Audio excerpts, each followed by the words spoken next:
And it does not mean that you're not going to commit mistakes. If any one of us here is in that delusion, then you're heading yourself to a very miserable life. It's good to know in life what you can do and what you can't do. And it's good to know what you do wrong when you do it. And it's good to know when you do right when you do it. The Prophet ﷺ said, كُلُّ بَنِي آدَمْ خَطَاءٌ وَخَيْرُ الْخَطَّائِينَ التَّوَّابُونَ. That all human beings are prone to make mistakes. The Imam of the Kaaba will make mistakes just like I do every day. Making that mistake is not what distinguishes me from the Imam of the Kaaba or the most righteous and pious human being on the face of this earth. It is trying to learn a lesson or two from the mistakes that we commit in life. There is no angel. There is never going to be an angel. And any one of us here under the delusion that you're somehow sin-free,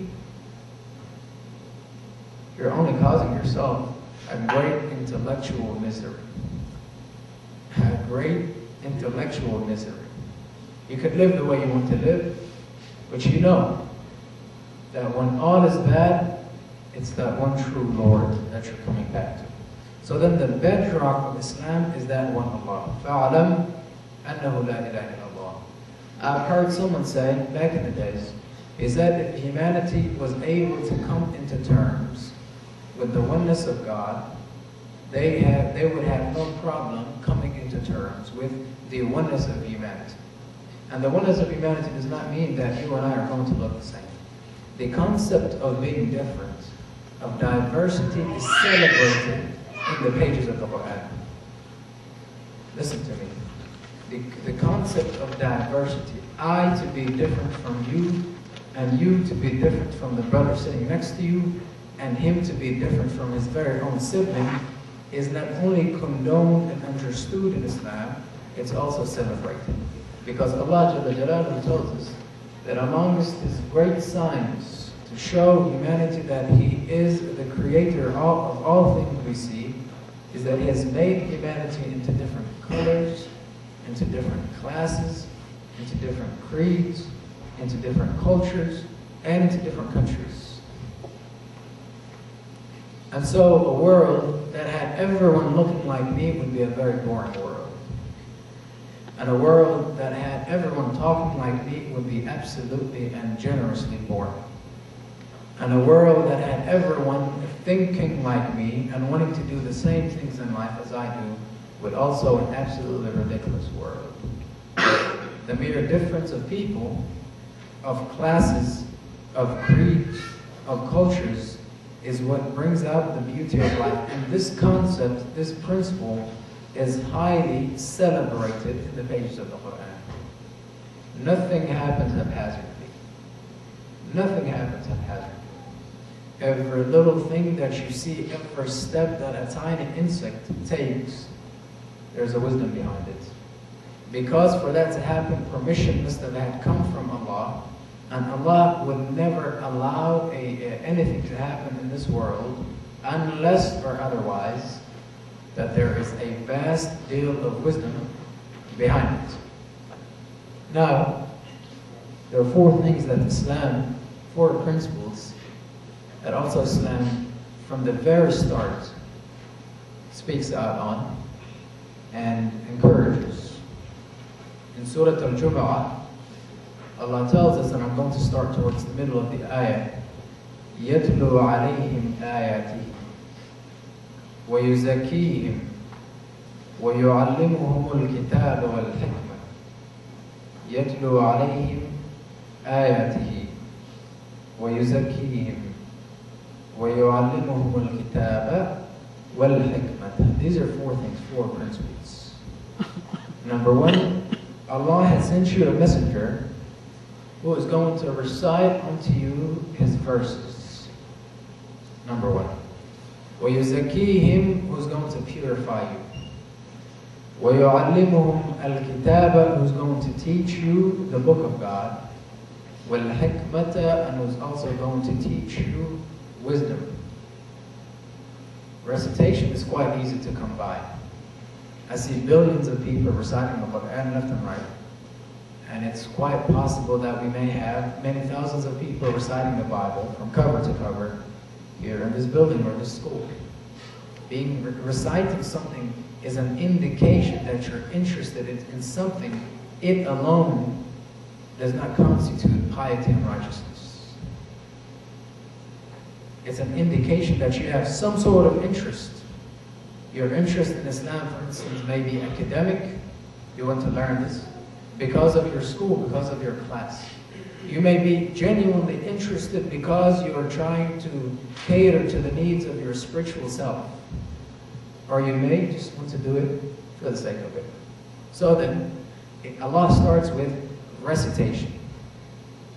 Recitation. It alone doesn't constitute religiosity or piousness or righteousness. What should it do? It should do وَيُزَكِّيهِمْ. It should purify the heart. It should purify your heart, not only being pious and being pious, but it should purify your heart from the ills and malices that tend to create hostility and animosity between two siblings, let alone other people. Malices, ills, spiritual ills. When that says that I want everything in this world for me and no one else. I want to live in peace and prosperity because I want others to live in misery and depression. And this is the very concept that Islam in this ayah, وَيُزَكِّيهِمْ, to purify them spiritually, religiously, in terms of their characters, in terms of the way they view others, in terms of their abiding by live and let live. I want to have what I want to have in life because I want it for myself. Not because I want it to be taken from someone else. Stay with me. I want to have what I want to have in life because I want it for myself. I believe that Allah had decreed this for me. But not because I want someone else's possessions to be taken and granted to me. Then that becomes a spiritual illness. إِيَّاكَ وَالْحَسَدِ. Right? It's been said, be careful and cautious of hasad, of jealousy and envy. Because it becomes apparent on you before it becomes apparent or before it affects the intended target. Before it does any harm to the person that you had been envying. And the cause would be an endless and perpetual depression and stress. Because you want to curtail and control the life of a sovereign human being that you don't have any control over. Look at this principle. Many of you have heard live and let live, right? Because I cannot control what you choose to do in life, because I cannot control how much money you're going to earn in life, because I cannot control where you're going to be sitting tonight when the sun goes down, then it causes in me perpetual and unending stress and depression. I see these things, I see the person doing things, I see him going places, I see things happening to him, but I've always wanted to put a stop to this because I wanted to succeed at the expense of this person. Therefore, I'm always in this continuous state of stress and depression. Listen to this. And so, يَتْلُو عَلَيْهِمْ آيَاتِهِ. I think we have a lot of that in the world. We all recite, we all read. There are plenty of copies of the Quran everywhere, at our homes, at the mosques, Bibles at the church, and elsewhere. Every hotel I go to, the little corner, there's a Bible, right? In the Muslim world, I'm sure it's the Quran. The recitation is not a problem. People recite things all the time. Purification, did it happen? Well, I'm not in people's hearts, So I can't say that this person has been purified and that person has not been purified. But from our general behavior, it would seem to me that we have a long way to go in purifying our souls. And it starts with me. It would seem to me that we have a long way to go in purifying our souls. So that's where you zakihim. وَيُعَلِّمُهُمُ الْكِتَابَ. The third is, and he teaches them, right? And he teaches them al-kitaba, the book of Allah.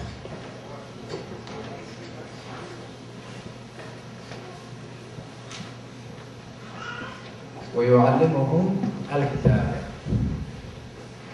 And so, the third is knowledge. The third is knowledge. You learn, and you learn the book of God to start.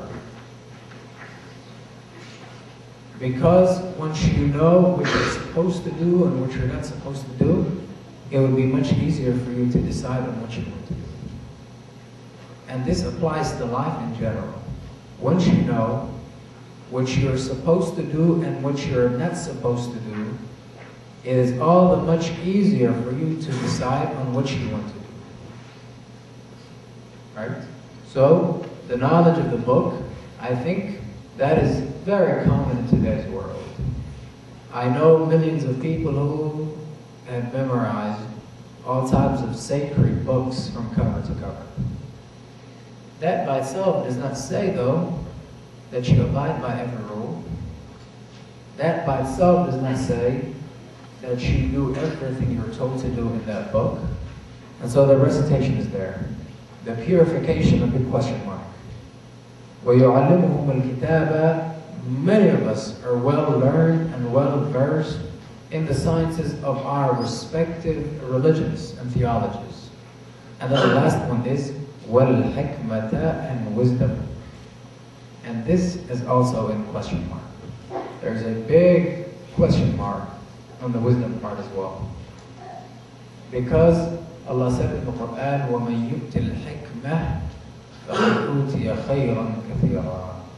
And whoever has been granted wisdom has indeed and truly been granted a lot of good. Wisdom is a rare commodity in today's world. Wisdom is being able to look at two negative things and bring out two positive things out of them. It's coming into a burning house and finding a way to console, or at least save, some of the pillars and foundations of that house. It's coming into terms with you not being the it, in quotes, of the world. You're going to fail some days. You're going to falter some days. You're going to be disappointed some days. You're going to be happy some days. You're going to make others disappointed some days. And at times, you may be the source of happiness where others generate their happiness out of. It changes. Allah says, وَتِلْكَ الْأَيَّامُ نُدَاوِلُهَا بَيْنَ النَّاسِ. And these are the days of the world. We move them, we switch them from one person to another.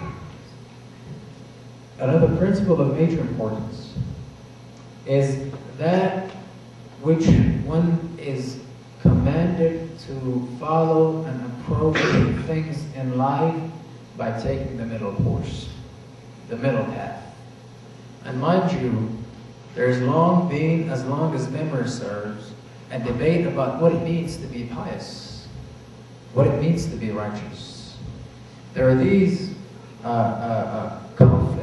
competing ideologies that says for I to be pious, I should shun the world and all it contains. And another says, that's not it. No, I should do whatever I want to do, so long as in my heart I'm a good person.